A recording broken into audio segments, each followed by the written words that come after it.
ini sebetulnya kasus ini harus diperiksa dengan benar gitu ya.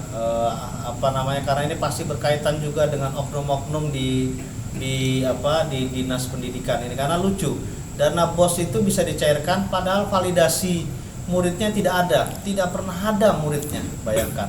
Jadi hanya nama-nama saja yang diajukan, cair dana BOS.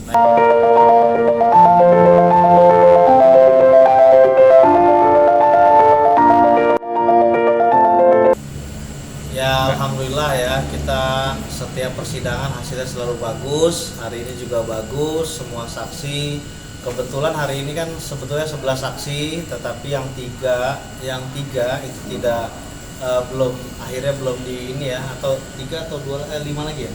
5 lagi itu ditunda, termasuk di situ ada Bu Mimin, ada Rigi, ada Abi, tapi yang lain semuanya bagus. Saksi-saksi ya walaupun ada agak kita ini ya, kita kencangin lah ya sedikit gitu ya, karena memang jawaban saksi ini kita lihat masih agak belum terlalu terbuka dan transparan gitu ya. Tapi hari ini banyak yang fakta sidang hari ini juga bagus, banyak yang terungkap seperti tadi kayak di lapangan golf itu ada Ustadz Kedi gitu ya, yang biasa bekerja di lapangan golf itu, Pak Dadang ya. Dan dia di TKP melihat dalam situasi TKP seperti apa, tetapi ada telepon ke Pak Dadang ini bahwa dia akan golf gitu loh. Dan tadi juga banyak juga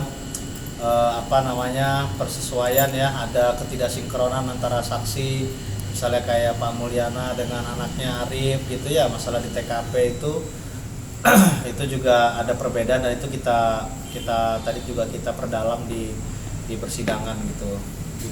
Jadi ya alhamdulillah hari ini bagus, dan lebih tajam di tanggal 19 di mana ada kejadian yang tidak lazim gitu ya, yang janggal.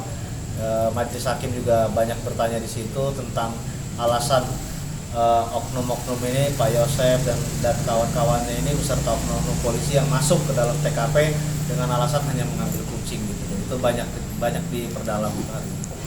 Itu terkait dana BOS diungkap terus ditekankan, itu kenapa?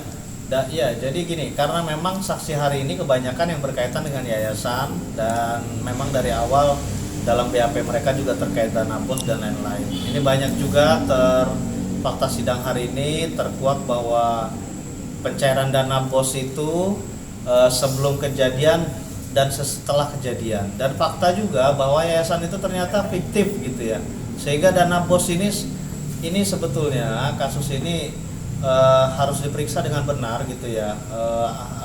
Karena ini pasti berkaitan juga dengan oknum-oknum di dinas pendidikan ini, karena lucu, dana BOS itu bisa dicairkan padahal validasi muridnya tidak pernah ada muridnya, bayangkan. Jadi hanya nama-nama saja yang diajukan, cair dana BOS. Nah ini juga kita juga bingung ya, mekanisme pencairan dana apakah sesimpel itu kan gitu kan. Terus ada pengangkatan dari bendahara almarhumah Amel digantikan oleh bendahara baru itu tanpa surat rups atau pengangkatan atau apa gitu, tidak ada, hanya secara lisan saja, dan kemungkinan hanya untuk pencairan dana BOS gitu. Dan dana BOS itu digunakan untuk pembayaran diambil tidak masuk ke dalam rekening yayasan, tapi ke rekening pribadi dan dibagi-bagi untuk kepentingan pribadi gitu. Entah itu bayar, tadi juga sempat kita lihat kan, untuk bayar apa gitu. Mungkin teman-teman ada yang dengar gitu ya. Jadi fakta sidang hari ini luar biasa, dan semakin kuat bahwa dugaan kami ya, bahwa modus kejadian ini memang benar-benar masalah ekonomi gitu. Karena memang fantastis sekali yayasan ini menghasilkan dana dengan tanpa ada operasional menurut kami, karena cuma gaji-gaji karyawan, staf-staf saja, tetapi dana BOS itu utuh bisa diterima gitu. Tidak ada mahasiswanya, tidak ada muridnya dan lain-lain gitu. Apakah ini yayasan sebagai kedok untuk ngeruk keuntungan atau gimana? Ya kalau dari fakta sidang bisa disimpulkan oleh teman-teman dan seluruh masyarakat ya, kalau modelnya begini ini seperti apa gitu. Kita tidak mau menuduh, tetapi fakta sidangnya memang seperti itu gitu kan. menyimak terkait beberapa pertanyaan, terutama pada saat bertanya kepada saksi Dedi ini terkait persoalan yayasan. Kenapa ini? Katanya ini kan kasus pembunuhan. Kenapa, maksud dan tujuannya apa? Perlu kita jelaskan bahwa saksi-saksi yang hari ini hadir kebanyakan ruang lingkupnya adalah terkait yayasan, dan itu bukan kami duluan. Kami ini penanya terakhir. Yang bertanya duluan itu majelis hakim dan jaksa. Dan rata-rata ketika memang saksi ini berkaitan dengan sepengetahuan dia tentang yayasan, ditanya ditanya tentang yayasan bahkan dana bos itu gitu loh. Nah, kita setelah giliran kita ya kita mendalami gitu, karena ternyata ya faktanya seperti kita ketahui. Sekarang apakah kita sebagai pemerhati kasus Subang bisa menganalisa gitu loh, ternyata dari yayasan ini sudah banyak permasalahan, apalagi masalah ini sangat vital, yaitu masalah keuangan, sehingga bisa kita nalar kita atau analisa kita bisa kita simpulkan gitu kan, bahwa ada indikasi, kita duga ya pembunuhan ini ujungnya pasti ada dugaan terkait itu gitu loh kan. Nah, sekarang kalau tanpa ada sabab musabab terjadinya pembunuhan ini, lantas faktornya ini apakah terkait masalah lain, kan nggak ada gitu loh, karena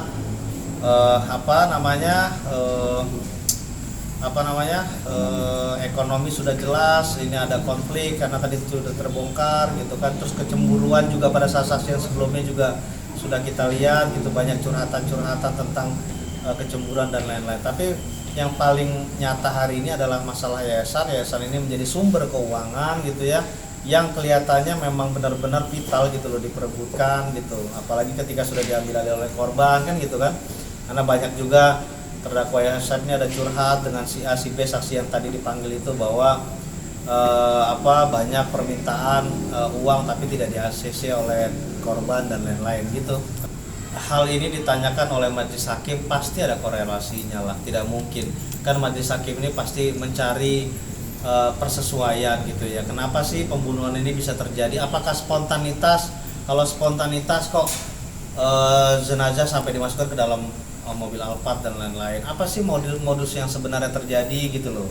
Kan dari dulu saja sebelum masalah ini terkuak kan kita tuh sudah saya lihat di media sudah adu persepsi gitu, adu opini gitu ya, bahwa oh ini si A pelaku, masalahnya ini dan lain-lain. Nah, hari ini disidangkan, fakta sidang juga seperti itu arahnya.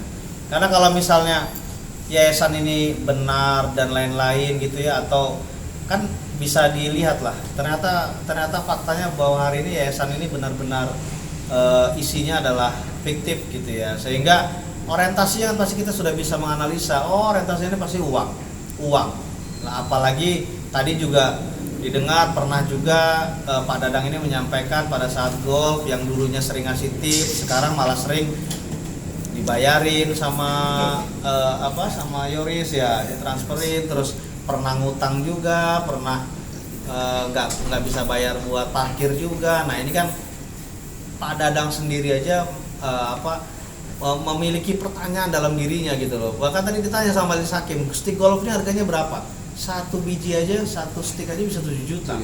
Bahkan Pak Dadang kadang-kadang mikir, kok bisa ya orang kesini parkir aja susah gitu ya, tetapi kok bisa beli stick golf dengan harga seperti itu, fantastis gitulah. Jadi banyak fakta-fakta sidang yang menjadi analisa kita, dan insya Allah menjadi pertimbangan majelis hakim, dan soal korelasi semua kita serahkan kepada majelis hakim yang memeriksa gitu kan. Apakah ini adalah skema motif yang tepat, dijadikan motif yang tepat, dipidanakan sesuai dengan pasal 340? Ya, oke, Bang Ahid yang jawab, saya agak lapar. Baik, teman-teman media, bahwa memang kaitan uraian ya, hubungan kausalitas yang memang kita lihat dari awal sampai akhir proses persidangan ini adalah faktor penyebab utama seperti yang tadi dibilang oleh Bang Tovan adalah memang keuangan ya, motif ekonomi begitu ya, selain motif asmara sebagai motif pelengkapnya begitu. Nah, ini tentunya menjadi pertimbangan majelis hakim, karena konstruksi pasal yang didakwakan oleh rekan jaksa penuntut umum adalah pasal 340 pembunuhan berencana, 338 pembunuhan biasa dicontohkan dengan pasal 55 penyertaan begitu. Nah, ini memang jelas kalau kami melihat bahwa tendensi terang motifnya jelas sekali, serta pelaksanaannya tentunya terkonsep dengan rapi begitu. Kalau tidak rapi tidak mungkin akan selama ini pengungkapannya. Ya, karena beberapa hal yang termasuk adalah salah satunya adalah OOJ, terus kemudian yayasan dan seterusnya gitu loh. Jadi kalau kami melihatnya memang ini jelas ini adalah pembunuhan berencana yang terkonsep dan tertata dengan rapi, yang dipersiapkan dengan rapi, dan dengan harapan jejaknya bisa tertutupi dan tidak akan terungkap gitu. Tapi ya itu tadi ada giung bahwa tidak ada kejahatan yang sempurna.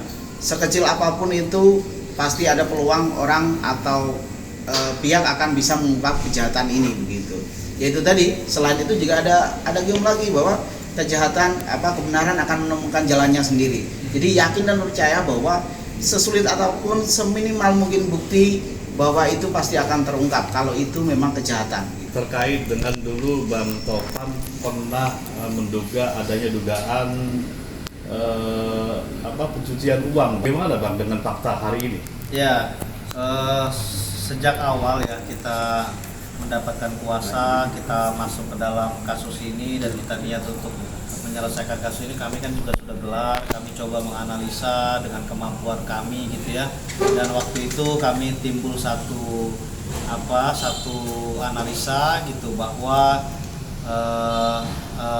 ada indikasi waktu itu ya, ada indikasi bahwa yayasan ini menjadi objek atau benang merah masalah ini gitu, dimana di situ ada modus seperti pencucian uang dan lain-lain. Ya seperti sekarang lah, terbukti bahwa ternyata yayasan ini masih muridnya fiktif. Berarti kan ini juga masuk ya, masuk dalam kategori pencucian uang dan lain-lain gitu. Jadi itu analisa kami sejak awal, kami pegang unsur yang paling kuat itu adalah unsur perekonomian gitu, ekonomi gitu. Tetapi ya kami bersyukur lah, yang pertama bersyukur kasus ini bisa terbongkar, hari ini bisa disidangkan, dan arahnya fakta sidang kok menunjukkan seperti itu gitu. Semuanya kita serahkan kepada majelis hakim yang memeriksa dan menyidangkan. Kita patuh taat apapun keputusannya, yang penting kita berusaha semampu kita untuk membongkar kasus ini gitu kan.